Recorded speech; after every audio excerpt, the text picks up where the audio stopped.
Okay, welcome back to the next chapter. In this chapter we're going to be covering UV unwrapping and texture painting. I have a couple of little things to take care of before we jump into that. First of all, we don't really need these reference planes anymore. I'm not going to delete them just yet, just in case. I'll probably do that right at the very end when we do a final scene cleanup, but for now I'm just going to go in and hide them. After we joined the head and the body, we kind of lost our naming convention here, so I'm just going to go back and make sure that that is named correctly.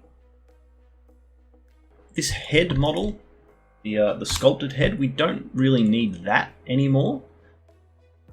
Again, I'm not going to delete it just yet. I'm just going to go and stick it in its own collection, and I'm just going to call that backup.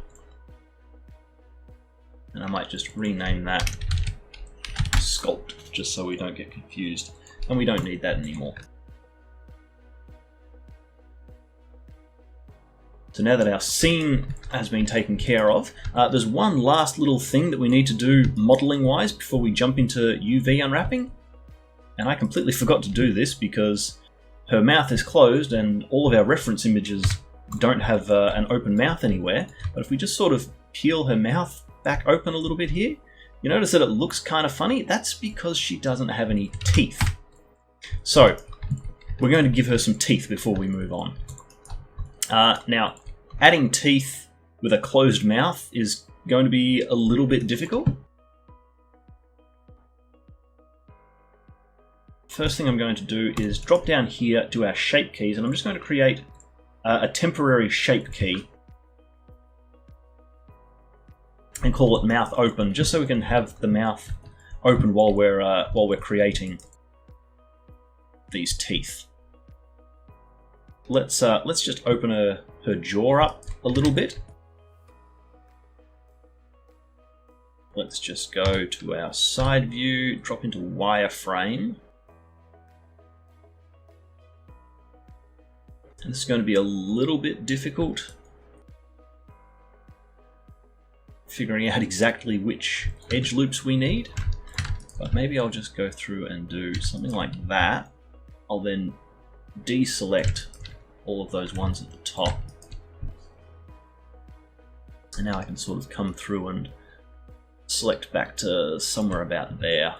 Just make sure that I get some of those vertices on the inside. This doesn't need to be a perfectly clean selection. This is just a kind of a temporary holding. We'll probably end up deleting this shape key and recreating something different when we do the final rigging. Let's go and turn on soft selection, make sure that connected only is selected, so that we don't accidentally start pulling on these top lips. Just go back to the right hand view, and we want to try and rotate from roughly where her jaw would be. So again, this doesn't need to be perfect right now. Let's just go from about there somewhere, go from our 3D cursor and just rotate, and we need a little bit more soft selection there, and that's not quite working. I'm going to need to go back into wireframe mode and just make sure that I've got this top lip selected. Let's just try that. Oh, no, I didn't want that top lip. I want this one.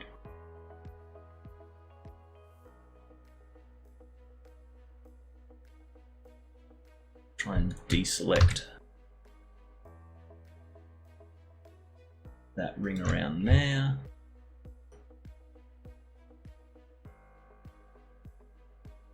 I just need to go on the inside a little bit here. Deselect.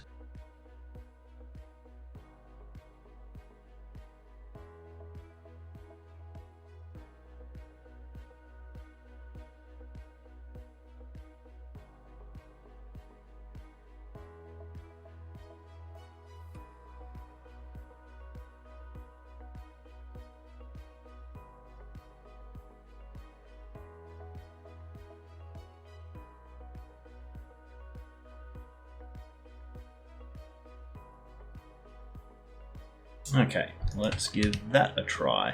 There we go, that's kind of working.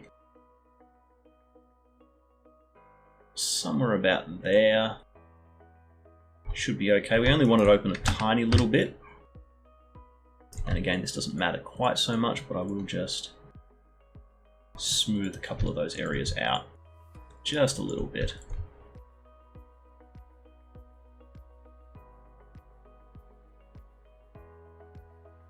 There we go. That should be enough for us to add some teeth in. So I'm going to do this somewhat similar to how we did the wrist fluffy bits.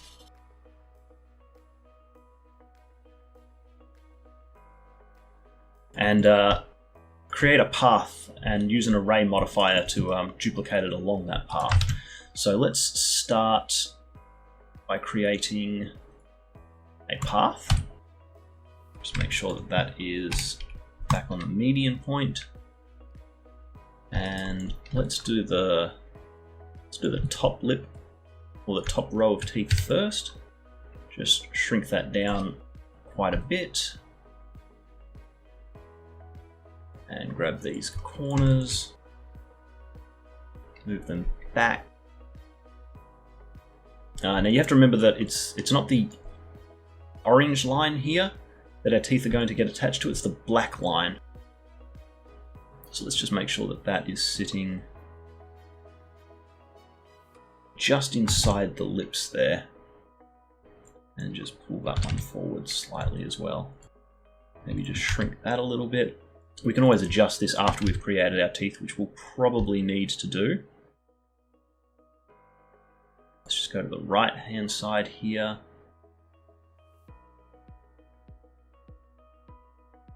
And just make sure that that is following the shape of the mouth.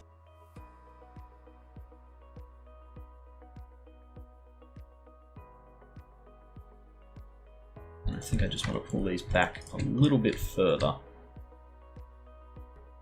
Somewhere about there. Just scale them out a little bit again. Okay, I think that's okay to make a start. We'll certainly almost definitely need to still tweak this a little bit once we've made our teeth. So Suzanne's a fairly simple, cartoony character. We don't need to go to too much effort on creating these teeth.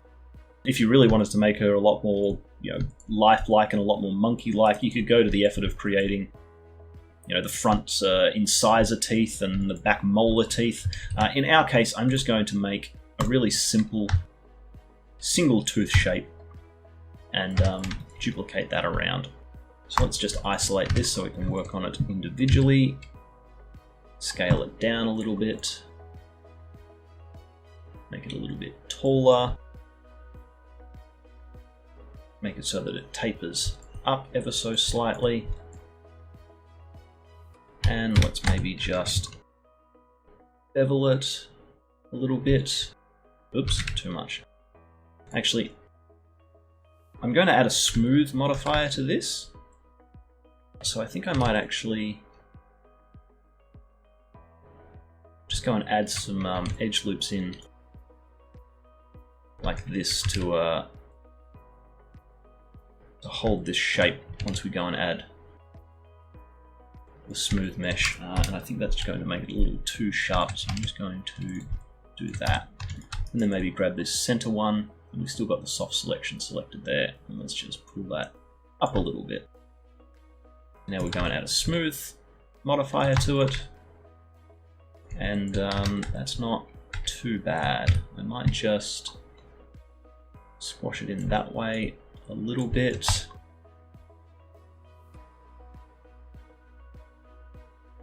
Maybe make this top area just a little less pointy. I don't want it to have pointy, sharp teeth. I want them to be reasonably friendly teeth.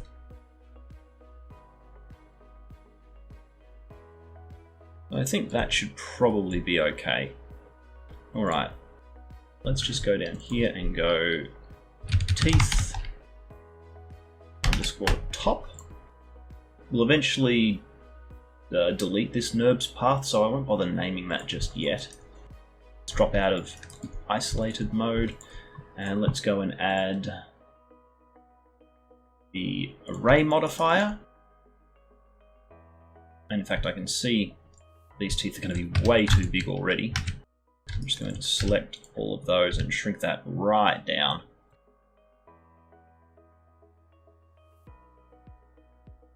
You could probably look up exactly how many teeth a monkey or an ape has. It's probably very similar to the number of teeth a human has. I can't remember off the top of my head how many that is. It's somewhere around 20. So I'm going to start with that number and then go and add the curve modifier. I've only got the one curve in the scene. And you have to remember that both the curve and the object that's being duplicated along it have to have the same origin point. So the teeth are at 0, 0, 0. Let's just make sure that the NURBS path is also there. And now our teeth have snapped into position. So I want to pull them down just a little bit. Somewhere about there. You don't want them to be too far out. Otherwise they start to look a little bit savage, particularly with a monkey. The other thing is that these teeth are currently upside down. So let's just turn both of those on so they're up here. I'm just going to go rotate. The x-axis will work okay here and go 180. And there we go, that'll flip them around. And I might just tweak the positioning just a little bit. And I think that's okay. So we'll just grab both of these and we'll duplicate them. And this we'll use to create our upper and lower teeth. So let's just, it doesn't matter which one we select at this point. Let's just grab these ones and shift them down, scale them in, scale them in slightly. Oh, and I'm accidentally pulling it towards the 3D cursor over there. Make sure that we are under median point. Hang on, what's going on there? Oh, no, it is working. It's just as we're scaling it, those are getting pulled. The array is pulling them further away. So let's scale it more like that. And move everything back. We need these teeth to be... Whoops, don't hide. We need the teeth to be just behind the lips. So that's not too bad. I might just scale that back out just a tiny little bit. And we have to remember to rotate the teeth 180 degrees again. And I think those are roughly where we want them to be. I might just move these ones up ever so slightly.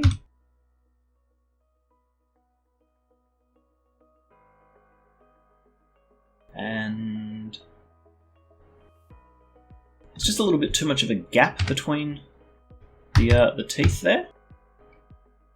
So I'm just going to turn these off for a second. Just come back down here and make sure that I've selected just the top ring. Just turn all this back on. If I scale just that,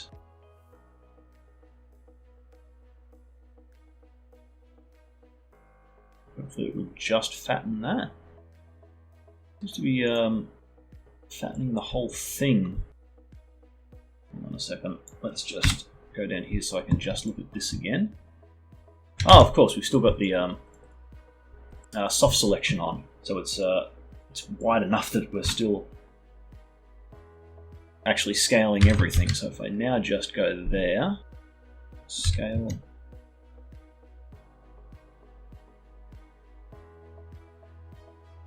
there we go, that is working.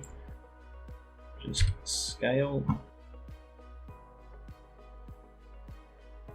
There we go. Okay, that's making them a little bit fatter. Just bringing them a little bit closer together. Like that. I'll just do the same thing to these ones. Switch all of that off so that I can make sure I'm just grabbing the part that I want. And now we can scale these as well. Just fatten them up a little bit. And I think that's just about what we want. It looks a little bit creepy here because we've got massive open eyes, and generally speaking, when you animate a mouth or make a character smile, you don't see most of the teeth. When you do kind of a cheesy grin, for the most part you see the top teeth, you don't see the bottom teeth. So once we come back here and switch that off, you can see even once we bring it to about there, that starts to lose some of its creepiness. So if we just pull that all the way off, you can see that we're getting a little bit of interpenetration there. So I'm just going to go in and shrink this down a little bit again. And we'll just sort of go inside the mouth a little bit.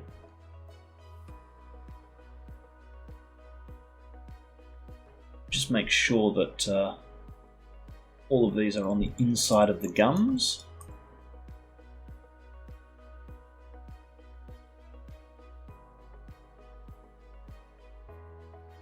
Kind of distorted the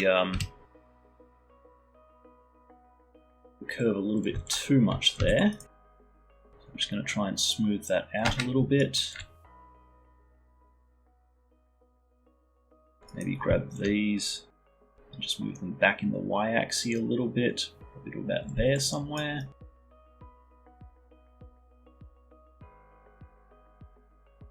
Go to wireframe and drop into the right hand side. Yeah, we can see that's kind of, because we've now moved the jaw up a bit, we need to shift this whole thing over somewhat. And just making sure that they're sitting kind of just below the lips there. See how far we can scale that out, not terribly far.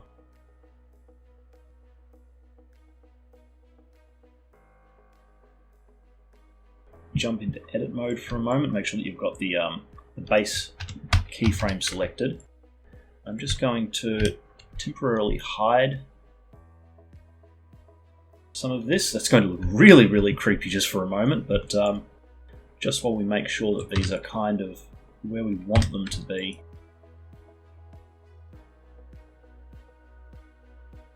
I want to be able to manipulate this. Every time you drop back into object mode, those hidden faces reappear. So I'm just going to temporarily use a little cheat so that we can have them hidden even while we're in object mode. I'm just going to go to vertex groups, go and add a new group. We're going to unhide those lips and assign them to this group. And now if I go back to the modifier tab and create a mask, where's the mask hiding? And go and assign the group and just invert it, that manages to get rid of everything for us. So, whoop. I'm just going to go and grab another edge loop there and remove it from that group, just so we can see a little bit more. Okay, now I should be okay to pull these forward in such a way that they're right up against the inside of the lips, but not penetrating. Now I can kind of manipulate that to be exactly where I want it to be. Just drop into wireframe. I want these teeth to come back a little bit further still. Pull all of that back. I just want them to kind of roughly line up with these teeth. Well, I kind of want them to line up somewhere about back here, which is where your teeth would generally go. So maybe not quite that far, somewhere about there.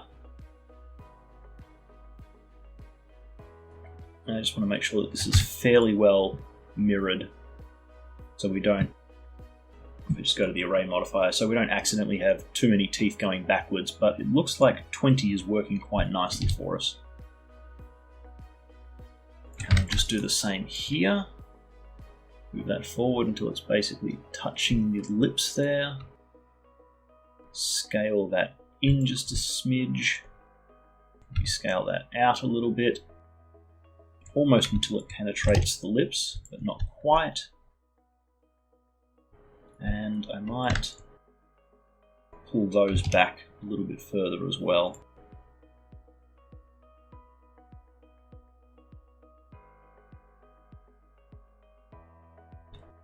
Maybe scale them in. No, I think I've pulled that too far. So about there somewhere. Just select all of those and move them forward again. Somewhere about there. I think we're going to need a few extra teeth on the top row. I might take this up to about 22 perhaps.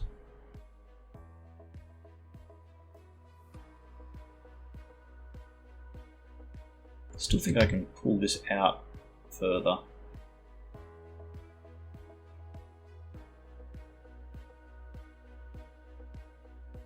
I'm going to scale that out and then pull it back that way, just so we get a little bit more of an arc going on. And I can pull all of those forward quite a bit. Scale all of that in again. Okay, I think that's all right. It's going all the way up to inside the cheeks, so I think possibly pulled these back a little bit too far.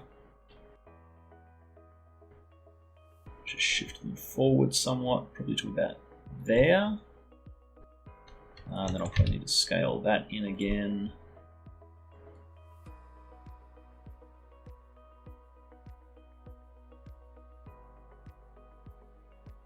Okay, I think that's not too bad. I feel like that one could actually be pressed a lot closer to the side of the mouth. Like about there. Scale that out to about there somewhere.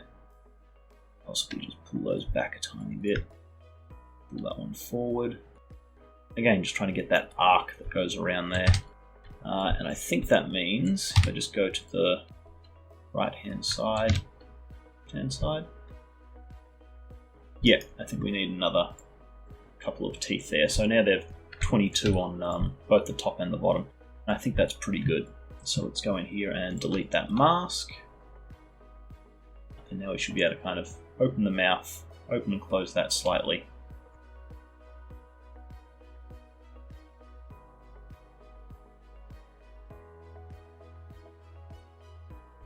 It's not too bad. I might just move those bottom teeth down a little bit. And I might also move these ones down a little bit. I just want to kind of be able to see the top teeth ever so slightly when she opens her mouth. Obviously move those a little too far down now. Let's just put those back in about there. Just drop into wireframe, make sure that the teeth aren't penetrating.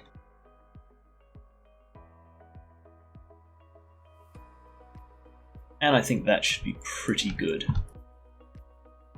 Okay. When it comes time to actually rig these things, I think I'll come in and actually apply these arrays and curve modifiers. But for now, I'm just going to leave them while we go back to UV unwrapping Suzanne. So to start with, I'm just going to rearrange my layout here a little bit. We don't need this over here right now, and I will just quickly change that to bottom teeth. So I'm going to change this back to our image editor. Bring our Suzanne image back here. We probably won't need this until we get to the texturing stage, but I'll just put her over there for now. And the other thing I will do is pull out another window and change this to the UV editor.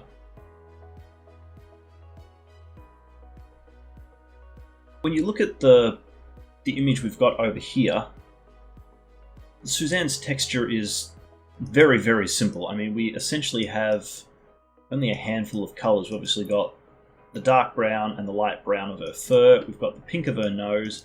And, I mean, if you really wanted to get pedantic, you could say that the toenails and fingernails are a slightly lighter brown white. But most of the variation that we're seeing here is just variation in light. So we may utilize some sort of ambient occlusion or something to just get a little bit of variation in the fur color, but for the most part, the vast majority of her body, we're dealing with these two colors. So we really could get away, if you were in a really big hurry, there's really no reason that you couldn't just come in and do a smart UV project. And I mean, you'll get an absolute mess of UVs to try and work with. And if you needed to take this into a Photoshop or some other 2D painting program like GIMP, this would be completely unusable. Like, you can kind of tell there's a hand there, and that's the body. I'm not even sure exactly what that strip going through there is, and then we end up with little bits and pieces all through here. But if you were in a massive hurry, you could probably do something like this and then just paint on the 3D model, and you could probably get this to work. That's if you're working in production and you have very, very limited time. We're going to assume that you have a little bit more time than that, and we're going to go through and kind of do this properly, I suppose.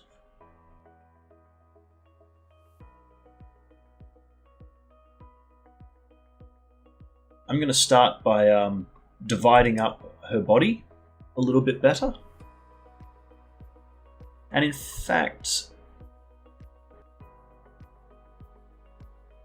okay, depending on whether or not you're working in games or working in VFX or animation, will determine a couple of different things here. So if you were working in games and you had very limited texture UV space, like maybe you could only do, let's say, a 512 by 512 pixels, you might consider leaving the mirror modifier on at this point, and that way when you eventually go and apply the mirror modifier, say the UVs on the legs, this leg and this leg would overlap in the UV space, so you could theoretically get twice as much detail out of a relatively small space, which for a simple character you can probably get away with, and if you've got the limitations of games, it's probably it's definitely worth considering at least. In our case, I'm going to assume that we're doing animation and that we have a little bit more detail that we can get away with, and potentially if you were working in visual effects or animation, you might use your texture space to just create some subtle variations between like the left and the right side. So, I mean, probably not with Suzanne, but let's say you had a grizzled war veteran or something, you might have a scar on one side of his face. And if you were overlaying your UVs, you wouldn't be able to get away with that. So in our case, I'm going to assume that we're using animation. We've got a little bit more UV data to work with. So I'm going to go and apply this mirror. First, I'm going to go and remove that key shape that we made earlier, which we no longer need. Then I'm going to go and apply the mirror. And then I'm just going to start adding some cuts through here using the mark seam. I'm just going to go through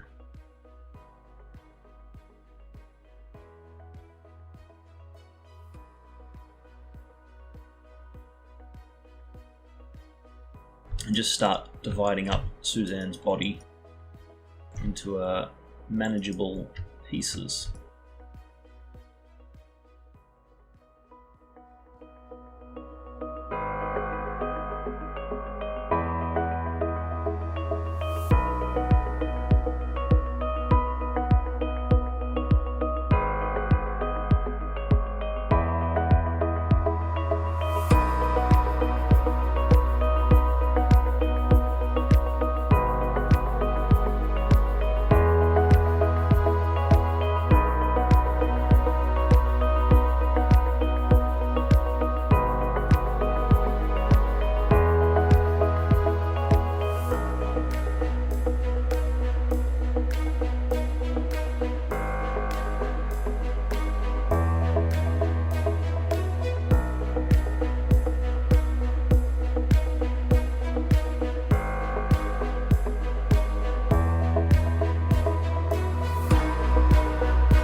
Okay, so I think that's our UVing done.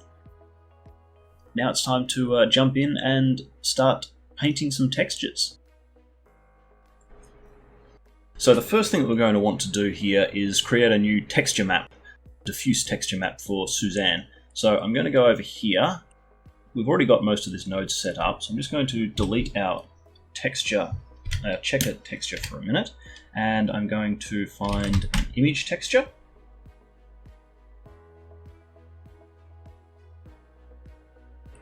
And then we will create a new texture.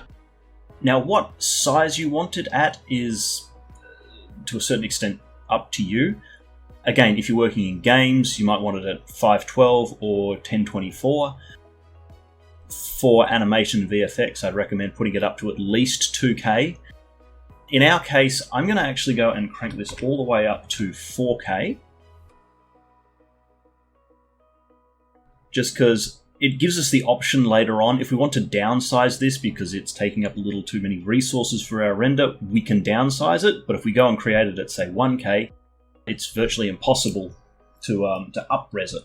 So kind of start as big as possible and then downsize if you need to.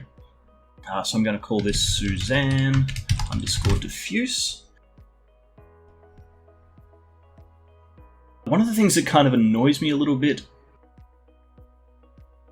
about setting up these new textures is I don't actually have an eyedropper here. So I'm actually going to cancel that. I'm going to go over to my base color. I'm going to use my eyedropper now. For some reason I get one over here. And I'm just going to go and pick kind of a mid-range. I don't want to go too dark. I don't want to go too light. I'm just going to choose somewhere about there. And now I can hover over this and go Control-C. And hopefully that will copy that color palette there. And now if I go back here and go 4096 for 4K, rename this to Suzanne _ diffuse. And if I now mouse over this and go paste, we can get our base color. So this will just flood the entire image texture with that. That'll just save us a tiny little bit of time. Oops. So I'll just reattach all of this. And now hopefully if we go into look dev mode, you can see that we've got Suzanne colored roughly this sort of color.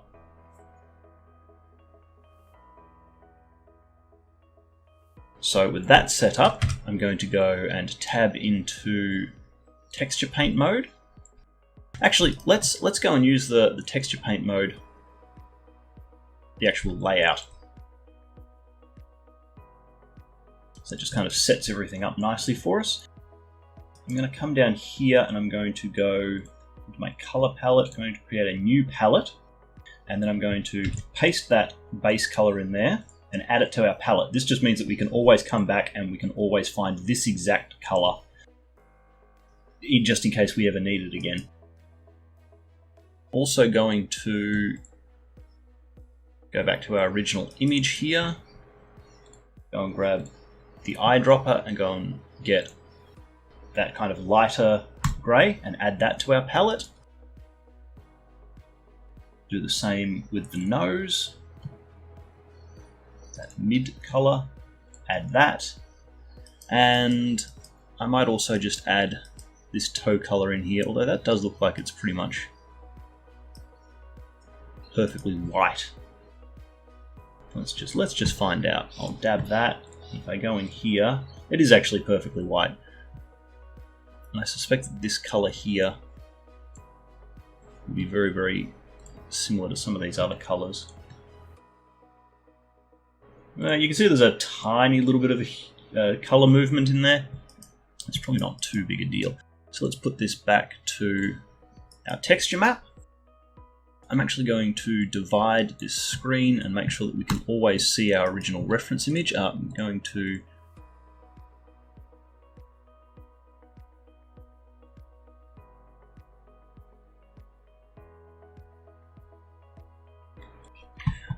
come over to here and disable the texture paint UV so that we can always see this. And now I've just got this reference image that I can use to better see which colors need to go where.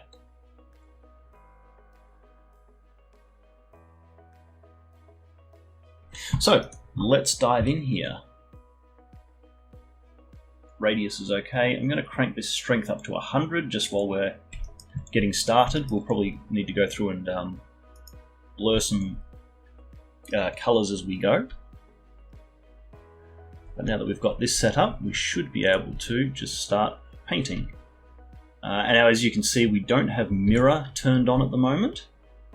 So let's go down to symmetry, turn on X mirror, and now we've got some perfect symmetry. So I'm just going to block in some of the basic colors to start with.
think that's looking all right.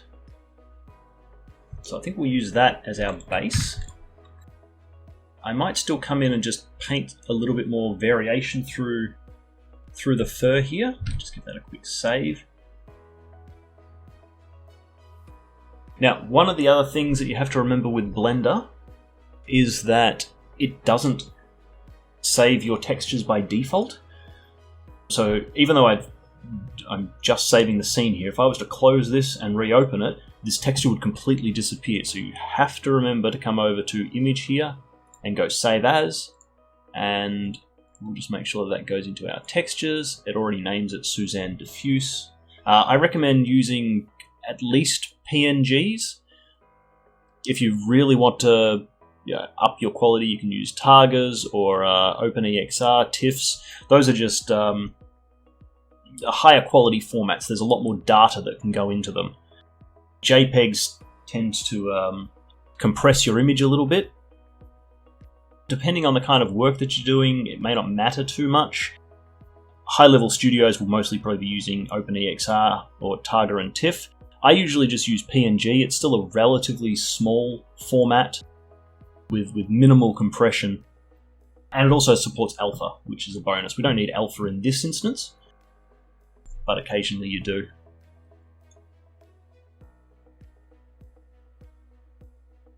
Now that we've got all of this set up, I'm just going to go and change this back to our image editor. The brown, the light brown that we painted here, I'm actually looking at this now and feeling like it could possibly be a little bit darker. There's a couple of different ways that you could handle that. You could either do different texture maps and paint a base brown and then paint the more light yellowy color over the top of it, or we can possibly just get away with a hue and saturation node here. So we can sort of come in here and play with some of these values a little bit.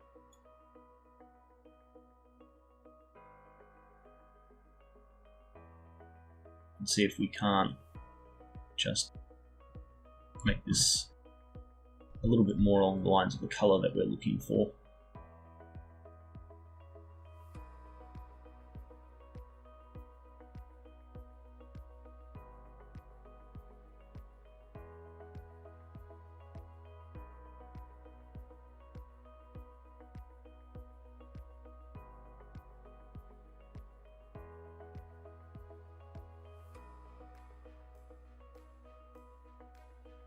Don't be afraid to go in here and use some slightly different values from the ones that they're getting you. That you can kind of get some halfway values, perhaps. But I think I'm going to go with something a little bit more like that for now.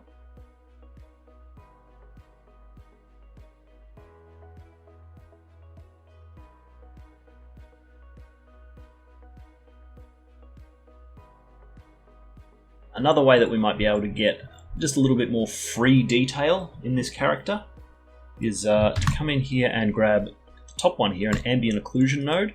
Now, do try and keep in mind that this will only work with cycles.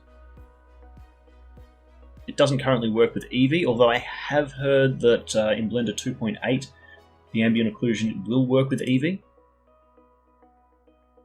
So I'm just going to go and grab a mix RGB. In fact, let's just pull this up to start with and just to show you what it actually does. You can see in these areas where the geometry gets closer to each other, it starts to cast this kind of shadow. It's based on proximity. So I like to use at least 32 samples, and then you can use the distance here to increase or decrease how much ambient occlusion you end up with. Although it doesn't really seem to be doing too much at this point. So I might go and grab a ramp node and just see if I can't darken some of these areas manually. And you can see you can really start to push it once you get a long way. That'll just darken off some of our areas.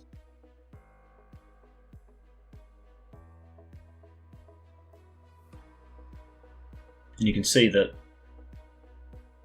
if I turn off ambient occlusion here, this is really not doing anything. It's the ambient occlusion that I've got in here that's actually giving us that look. But if I go and swap it over to cycles,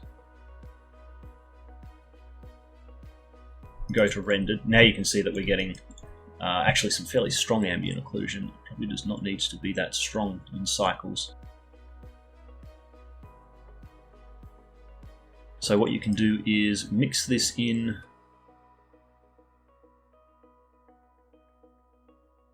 with your original texture. Make sure that you've got it set to multiply and crank it all the way up. And then you can control your ambient occlusion by dragging on your ramp. Leave that at just a little bit above default. I'm going to leave it on EV for now and just use this default ambient occlusion to just give us a little bit more detail.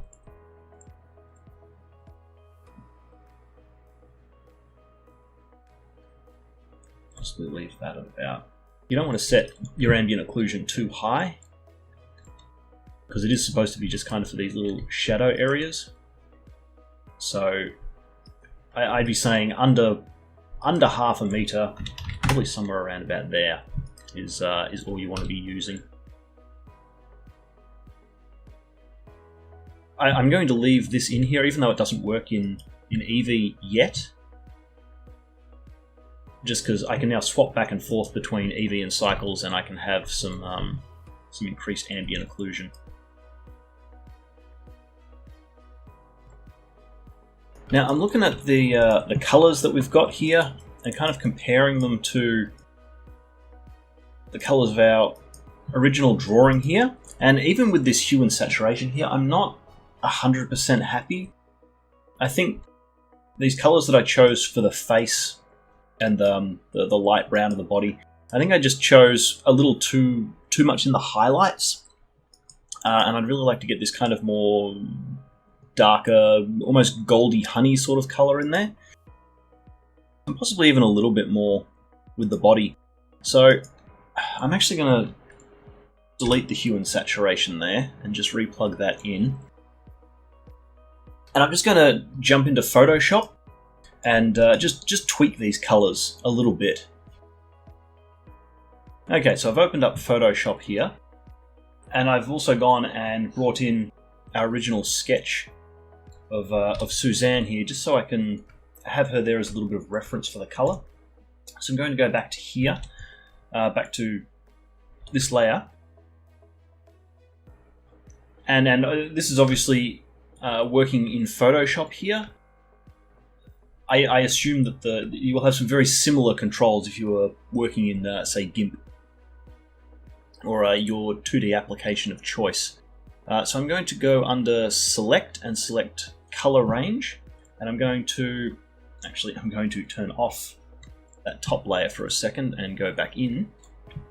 I'm just going to select this darker brown to start with. I'm just going to go and apply a mask briefly, just so I've got something that I can select and then invert the selection.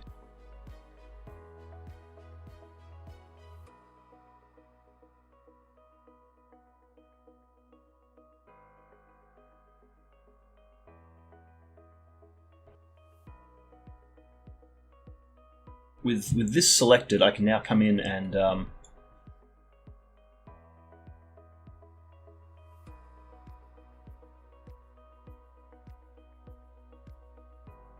paint in whatever color I feel like. So I'm going to go and grab the fill tool here.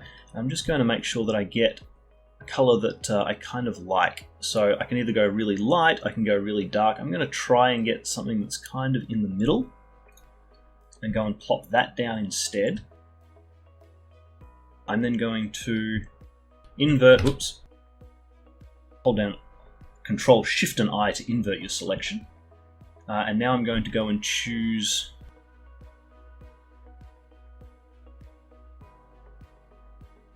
zoom in a little bit here. I'm going to go and choose not quite such a light brown. I'm going to go and grab something that's kind of more in between, going in towards this darker honey sort of color. And then I'm going to just go and fill all of these areas. Let's just hide that for a second so I can see properly. And I'm also going to just deselect the fingernails here, because I'd actually like them to stay that kind of more white color, and then just fill that. So I think those colors are going to suit me a little bit better. Also just drop down here. Well, actually, I think those are nostril holes. So I don't think that this is entirely necessary, but I'm just going to go and paint those in the right color. Okay. And just for completeness, I'm also going to go and fill these little holes in. They shouldn't be necessary, because I'm pretty sure that's just blank UV space, but just so it looks a little bit cleaner. I can now save that, make sure I save it as a PNG, and I'll just save it straight over the top.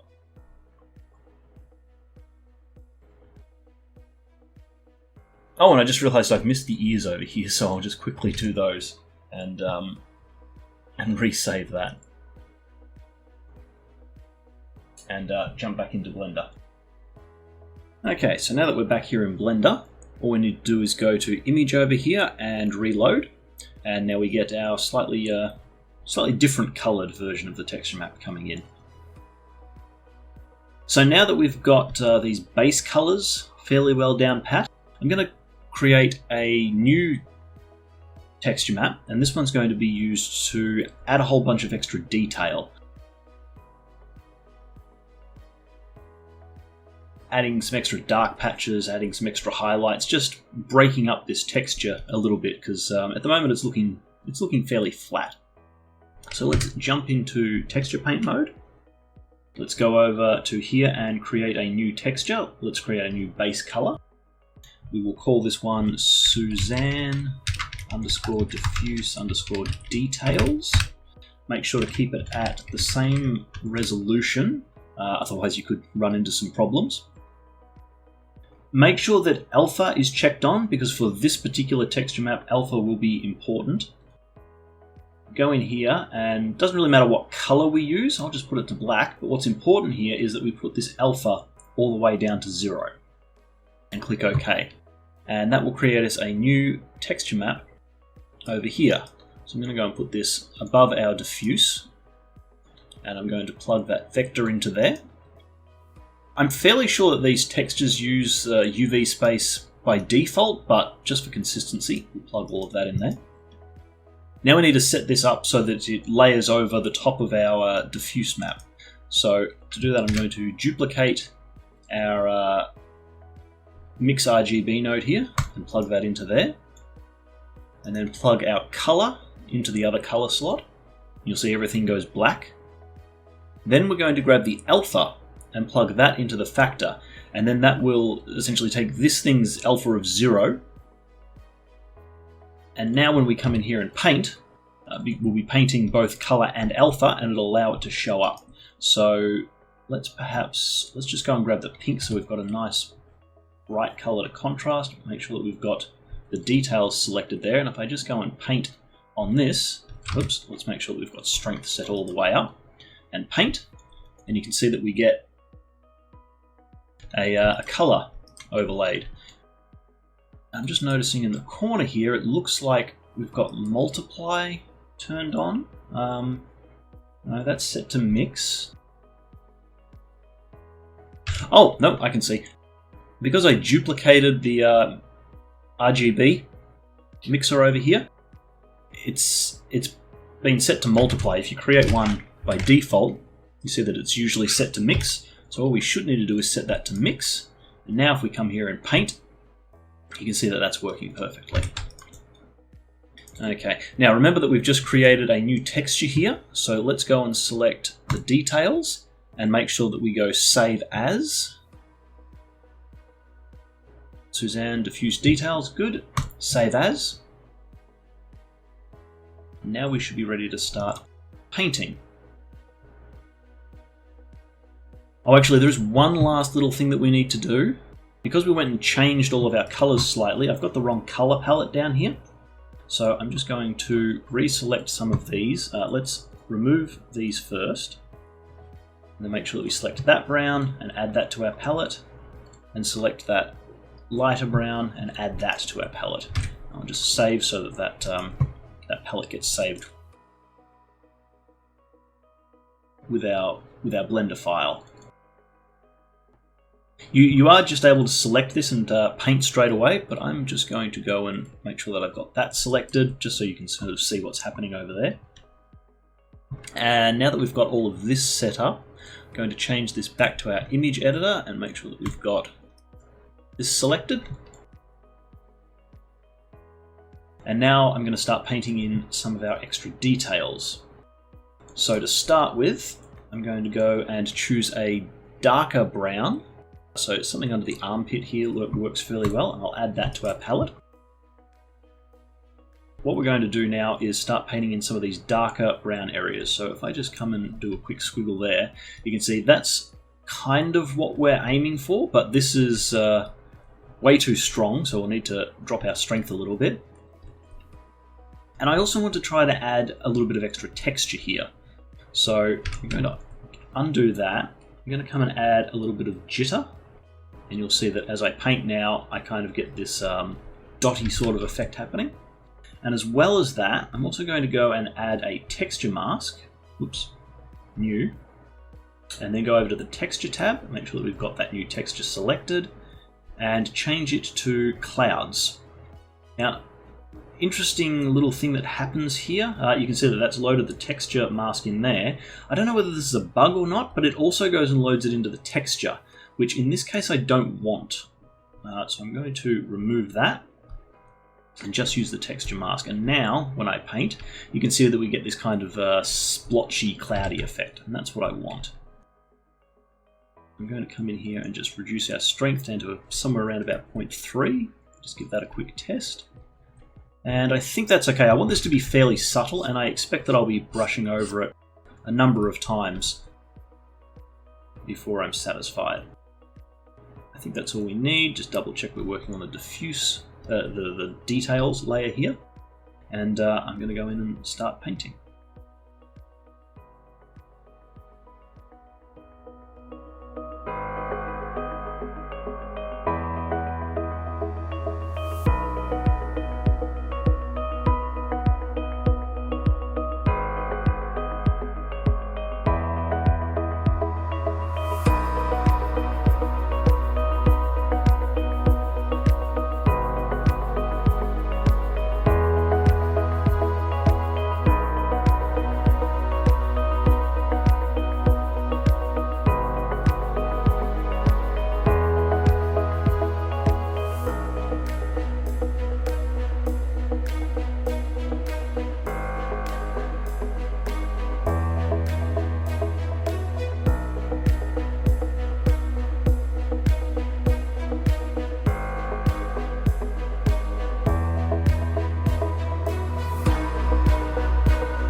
That should be enough. Now the last thing that I think I'd like to do is blur these edges. Now we've got a bit of a choice here. We can either go back to our diffuse layer and we can do this manually, which is certainly a possibility. But considering I'm already going to take these into Photoshop and just tweak them ever so slightly, I think we'll just do that instead, because that'll be a little bit faster. So let's remember to save all of our images, save our scene, and we'll just quickly jump back into Photoshop. Okay, so here we are back in Photoshop. I've gone and put both of these in as separate layers. So this is our detail and this is just our base diffuse. You can see if I turn that on and off, we gain and lose our detail. First thing we want to do is grab this diffuse layer and just go filter, blur, Gaussian blur, and I don't quite want it at 10. I want it to be fairly subtle. So I'm going to go with about 5. I think 5 will work nicely. Hit OK. Possibly just want to add a little bit of blurring to this as well, just because there's a few areas I can see where we might run into some slight problems with edges. Let's just go filter, blur, Gaussian blur, and how strong do we want this one to be? I want this one to be fairly subtle. I still want to be able to see those kind of circular shapes, so let's maybe just go with about 3.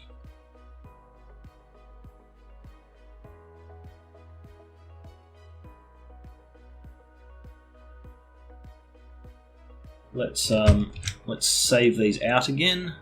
It's PNG. Save over the top of the details.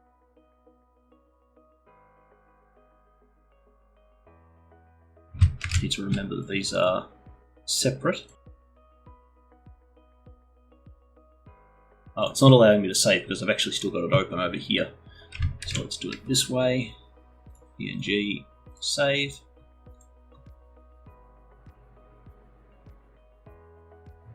Give it a moment.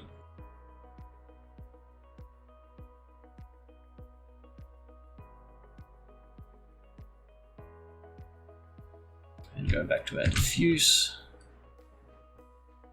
and save the slightly blurred version of that.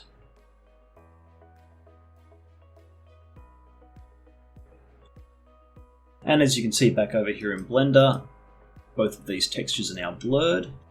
We just sort of zoom in on one of these sort of areas. You can see that we now got a nice smooth gradient going between those.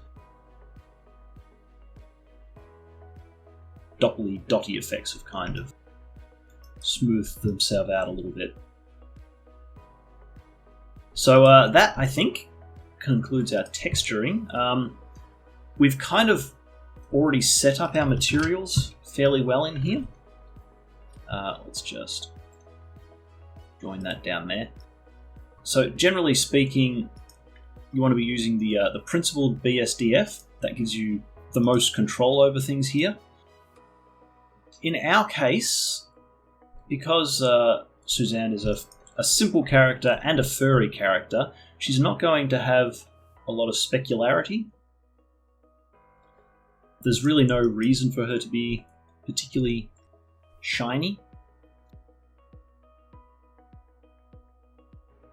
There might be some areas on the face that might be worth doing, but for the most part, you can set your specularity very low and really crank your roughness up to something really quite high. I think I might just try and do one last little texture map, because I really think we can get some extra detail out of this, out of the specularity and the roughness here. Particularly, say, her nose, you want to be just a little bit wet. The lips could be a little bit wet. Some little areas under the eyes could be as well. The rest of the body would basically be completely diffuse, but I think that's worth doing. So let's just go back into texture paint. We'll add another map here. We'll call this one the roughness map. So Suzanne underscore roughness. Again, make sure that we've got these set correctly. We don't need to worry so much about alpha on this one, but I'll just leave it in there for now. And in this case, let's make everything completely rough, so set it to white, and then we can start painting in the black areas to reduce that roughness. So we'll go like that. That automatically connects to our roughness, which is nice. I'm just going to crank the specularity up to at least 0.5, just so we can really start to see that. Because everything's currently set to white, we're getting a very, very rough character here. So what we want to do now is make sure that our palette has got everything there, and we can just go straight to black and come in here and start painting our roughness map. I might actually leave the texture map and the jitter on, just so it'll give a little bit of variation, which might not be a bad thing. Now, how strong is this going to come out? I'm just going to come over here and load up our image editor, and so we can see the roughness map. I just want to get an idea of how strong this is coming through. Okay, yeah, I kind of like that. That makes the nose look nice and wet. Just add a little bit to the lips.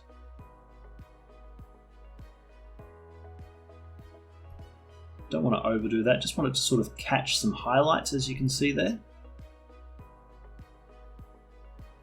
And then just a little bit, particularly around the base of the eye. Maybe a little bit in some other areas. Okay. In our case, I think that's all we really need in terms of specularity. It's not a particularly detailed map, but... Oh, actually, one last little thing that we can do without specularity here. Why not come in and paint the fingernails? And in fact, rather than painting them in 3D, I'm going to do that over here, because they're all kind of clumped together, and that'll be reasonably quick.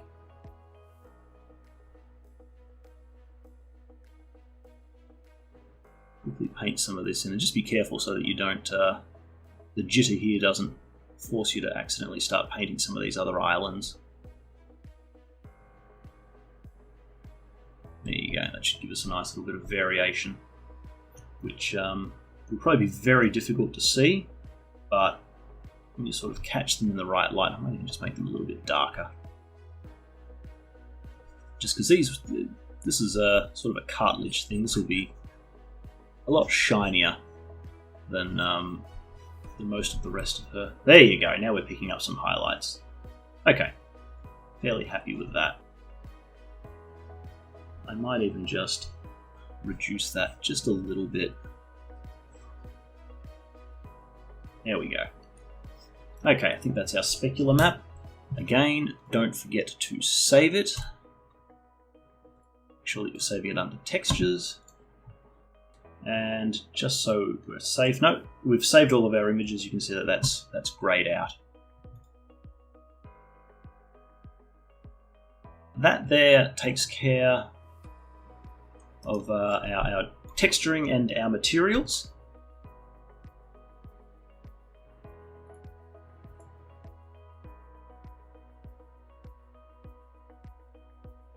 Might just quickly come back here for a second. First of all, make sure that that's still plugged into the vector there. I might just reduce some of the rest of the specularity. You can just kind of see on the body here, the more I crank that specularity up, even though it's rough, it still starts to show up on the rest of the body. So I'm going to bring that down to about 0.3. I think will work nicely for Suzanne.